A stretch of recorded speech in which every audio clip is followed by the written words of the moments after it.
मेहदी अली काज़मी की जीत हर मज़लूम बाप की जीत है। बताया तूने दुनिया को कि मानी बाप का क्या है। सिखाया तूने दुनिया को फरीज़ा बाप का क्या है।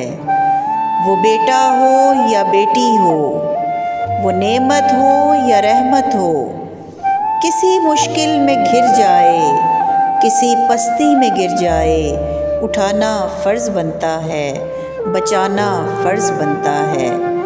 और मेहदी काज़मी तूने निभाया फ़र्ज़ को ऐसे, पुराना कर्ज़ हो जैसे।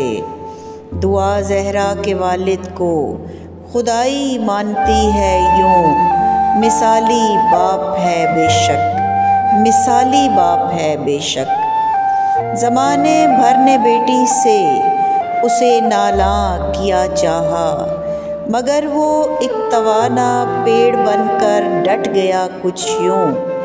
घना साया बना डाला, मुखालिफ को मिटा डाला, हर एक चट्टान को तोड़ा, रुख तूफ़ान का मोड़ा।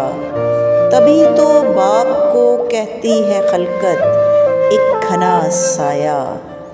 ज़ुनैरा हो ज़हीरा हो, बड़ा उससे शबीरा हो, तो लड़ सबसे तो सकता है, किसी से डर नहीं सकता।